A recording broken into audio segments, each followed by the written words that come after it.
izina Farawo twamenye inkomoko imvo n'imvano yayo riva mu ijambo ry'ikinyegiputa Pera isobanura ngo the great house, bivuze ngo ni inzu ikomeye mu Kirundi gisobanutse ku buryo abenshi muri bo bahagenda basanishwa n'iyo nzu nyine, kumva baravuze ngo Farawo Tut, bivuze ngo ni Tut ava muri ya nzu ihambaye. Farawo Peribsen, bivuze ngo ni Peribsen ava muri ya nzu ikomeye. Twamenye kandi yuko Farawo na Romeri canke Menes ko ari wa mbere yatangiye kwitwa Farawo nyine, ari nawe wa mbere yunze Egiputa. Biva mu kuba ngo Egiputa ya ruguru na Egiputa yo hasi biza kwitwa Egiputa imwe. Twamenye ko mu nganji y'abanyegiputa aba bafarawo nyine ari nabo batangiye guhimba ico bita inyandiko hieroglyphe, nyandiko za mbere ku isi zikomeye zifise ubusobanuro buhagije ku isi, nibo bazitanguje abagabo. Twamenye kandi burya ingoma ya mbere, the first dynasty, yahereye mu mwaka w'ibihumbi 300 kugeza mu mwaka wa 2890 BCE, before common era.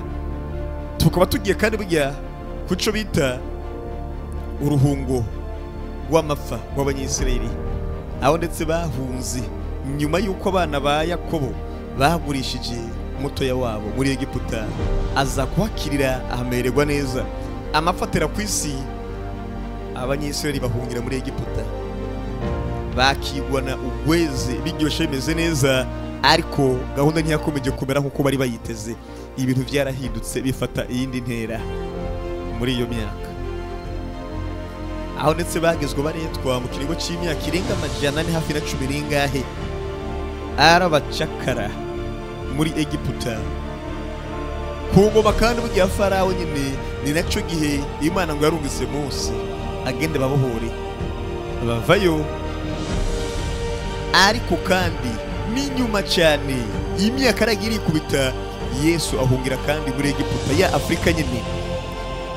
Niho ndetse Yesu yongeye guhungira muri izo gahunda nyuma yo kuva ku nganji ya mbere, ingoma ya mbere, first dynasty. Twisanze mu yindi ngoma ya kabiri rero, sika 2819, kuvuga umwaka wa 2090 kugeza 2696 BCE, aho ndetse abafarawo nkandi Hotepskima, uyu mugabo hamwe na Peribsen, nabo bantu bambere rwose bafashe imbaraga batangura kuyobora mu buryo buhamye neza. Ikindi kandi burya Farawo nimba araja ku butegetsi yahita asanishwa n'Imana, agasanishwa n'idini.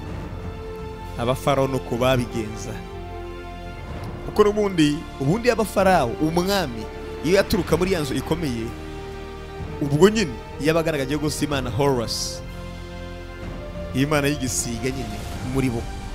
Ari niyo mpamvu usanga ngo igisiga kirabona, ayo havuye amajambo ngo les yeux du quoi, les yeux du pape, ngo amaso kandi yasakabaka.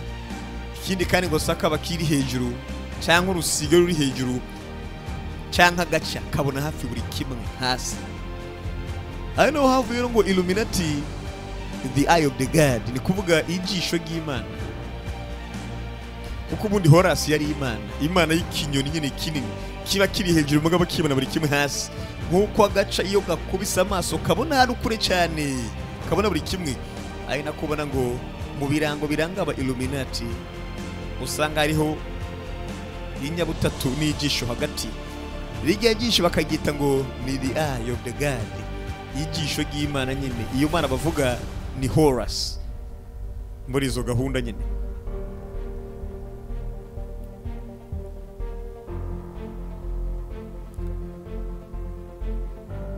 Bivuze ngo umufarawo yima ingoma akayobora, yaba ahagarariye Imana Horus. Bikatugeza kandi burya ku yindi gahunda yitwa ngo the old kingdom, ubwami bwa kera. Hari mu mwaka wa 2686 kugeza umwaka wa 2181 before common era, imbere y'ibihe bisanzwe biturimo je nawe. Ico gihe niyo myaka bise ngo the age of the pyramids, ni kuvuga ngo imyaka ya za piramide zimwe bubatse ku buryo bugeze uyu munsi abantu byabashobeye. Ese piramide zubatswe n'abandi gute? N'ibivejuru vyavuye iyo canke vyagenze gute? Kugeza uyu munsi n'amayobera atazwe. Inyito Farao guhera mu gihe cy'amapiramide batamye kuyisanisha n'abayobozi ba Egiputa neza noneho. Pane byo gukekeranya kuvuga ngo aturuka muri yanzi ikomeye, oya, ahubwo vyatamye kuba seriye normal noneho. Icyo gihe abayobozi bakomeye nkande Josere batanye kubakira amapiramide y'inzego, n'uwitwa Sneferu batanye kubakira gose piramide ihinye n'izitukura. Icyo gihe kandi burya hatangiye kuboneka kandi burya amapiramide ya Khufu, the Great Pyramid of Giza, amapiramide bubakiye gose Khufu, piramide z'igiza. Izo piramide bazubaka kugira ngo ndetse berekane ubuhambazi bw'abafarao n'ubumana, ubutegetsi, nkuko mwumva iwacu mu Burundi ngo abategetsi ngo bavuka bafise imbuto mu kiganza. Naba ndetse kugira ngo bigaragaze ko abamana bategerezwa kubakira amapiramide. Aya mapiramide menshi muri niho babahambamwo, ku buryo basanga umwama wa mbere ntiyapfa gufubwa uko nyine. Iyo bahamba umwami bamuhambana byinshi mu by'ubutunzi, kuko bizera ko mu kayira uri kuramanuka hari ahantu ugera nimba warakoze ibyaha ntari cyakurindira mu kayira. Ubwo watabagwa n'ubutunzi ufise mu bubiko, ubwo wagiye ujanye, ubwo baguherekeje nabwo. Ariyo mpamvu rero muri Egiputa ya kera abami babubukira amapiramide babahambamo nyine, bakabaherekeza n'ubutunzi bwinshi pe, kuko bo bizera muri Egiputa ya kera yuko ariko vyaba hari ni kuba Farao, ariko n'abasanzwe vyaraba, ariko abasanzwe nta piramide babubakira, kuko burya abasanzwe bakurikiza inzira nk'abandi bose bacamwe iyo bapfuye.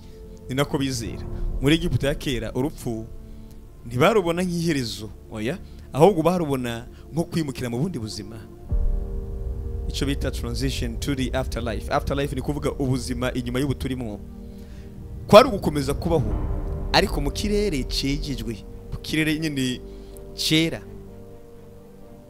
Abanyegiputa barategura kandi burya bama biteguriye urugendo nkuru. Iyo bapfuye baba bazi ko bagiye mu rundi rugendo, bizera ko iyo umuntu apfuye rero yabakeneye ubutunzi bufatika, amashikanwa ndetse n'uburinzi bw'ubukonikoni nyine, kugira ngo nyuma y'ubuzima ubwo rugendo agiye gufata rundagana ahandi hantu azomere neza. Bivuze ngo abakene bategereza kubaho bitonda bera kugira ngo ntibazogirirwe nabi nibagera muri urwo rugendo. Ariko mu rundi ruhande abatunzi bo ntaco vyabatwara, kuko wasanga bihagaze neza. Kugira ngo vyumve neza reka ndabikubwira uko basi nitonze. Abanyegiputa bakera burya bizera mu buzima bw'inyuma y'ubuturimo. Bivuze ngo mu buryo bumwe cyangwa ubundi hari icyo bita belief in the afterlife. Abanyegiputa bari bazi ko urupfu atari ryo herezo, ya ahubwo ko ubugiye mu bundi buzima. Bari babizi gose nk'ijambo gito ngo ni do what. Do what bivuze ngo ni afterlife, ubuzima bw'inyuma y'ubuturimo. Bari bazi ko abantu bapfuye bazokenera ibintu ubuzima mu yindi si bagiyemwo, nk'uko bari bakeneye ibintu muri ubu buzima turimo. Bivuze rero ngo nimba wari muzima ubu ukaba upfuye ugiye mu yindi si, uzokenera injya, uzokenera ubutunzi, uzokenera hafi buri kimwe, sibyo? Nuko wabibona. Ikindi kandi hari ibyo bahereza bapfu, injya, ibirezi, ibikoresho, haba n'amafaranga, byose mu ishusho y'icyo bita shabtis. Ni kuvuga muri ya gahunda y'umuntu nyine w'umuhereza muto cyangwa umukozi muto nyine muri izo gahunda ziwe, kugira ngo bizomufashe mu bundi buzima nyine, bemeze ko azogira ikimushigikira ahagiye. Abantu b'abakire bo bugiye bahambanwa zahabu, bagahambanwa amabuye y'agaciro, bagahambanwa ibintu bidasanzwe, kugira ngo n'inyuma y'ubuzima aho bagiye bazi bamenyekana ati aba bagabo barabakire, kuba bakiri muri ubu buzima bavuyemwo, aba bagabo barabakire, barabatunze. Ariyo mpamvu nyuma gato mu myaka y'igihumbi kimwe n'amajana hafi 9 na ico gihe abantu benshi batangiye kuyitera muri Egiputa bagiye kurondera zahabu, abatunzi baba barahambanywe. Ariko wasanga kenshi bijya amapiramide aho bahamba abo babosi bagenda bahabika ico bita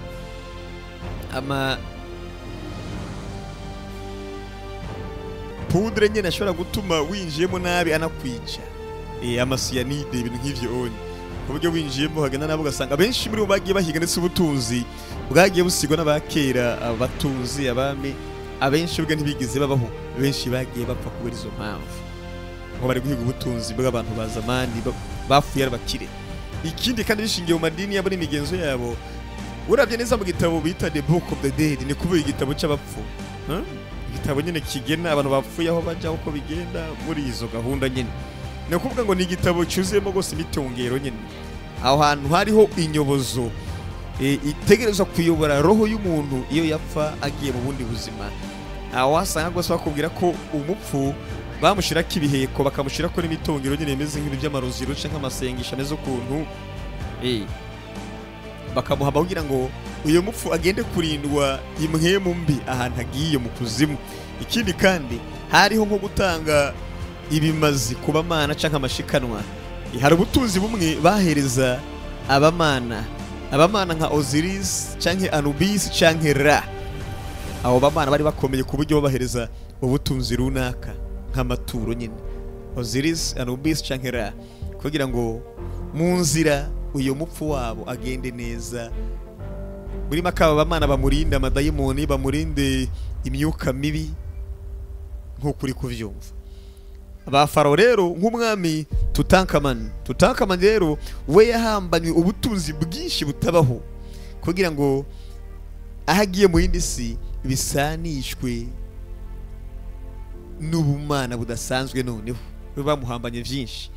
Ikindi kandi icyo bita social status and legacy, uko wari uhagaze mu kibano n'ibigwi wasize. Uko umuntu yagira ubutunzi bwinshi abanyegiputa baho hambere, ni nako imva yabo wasanga itatse cyane pe. Ni naho kandi mu bundi buzima agiyemwo yafatwa nk'udasanzwe nyine. Abami, abatware, abantu bakomeye abenshi babubakira imva bubaka rero za piramide zimwe nababwira, hamwe n'icyo bita mastabas, wasanga zuzuye ubutunzi bwinshi kugira ngo bemeze ububasha butarangira. Ariko bakibaza ese ngo byarakora? Abanyegiputa benshi bizera yuko ubu bukoresho bwabafasha rwose mu bundi buzima, ariko imva nyinshi zagenda zibwa, bagasanga bwa butunzi babahambanye buracari muri za mva nyine, muri za piramide, muri za mastabas nyine, bagenda biba nyine. Ariko bamwe mu bami imva zabo nk'umwami Tut, ni kuvuga wa mwami Tutankhamun, uyu mugabo imva yiwe kugeza uyu munsi nta na kimwe kirayibaho. Abenshi bagiye bibwa mu bigeze kwa Tut kubera ubutunzi bwinshi babitseyo. Ni ikibazo no gutumbera rwose bijya wicwa n'ubumara bwaho nyine, za cyanide n'iki muri izo gahunda. Ba Farawo rero bagiye bemeza ko ubutegetsi bwabo buzokomera ku buryo mu isi ya kera bugiye atabutegetsi bari bukomeye gusumba ubw'Abafarawo mu buryo bumwe cyangwa ubundi. Reka tuzokomeza n'ibiganiro biranga Abafarawo, ariko mukore subscribe kuri Itara Events. Bye bye, naho ubutaha.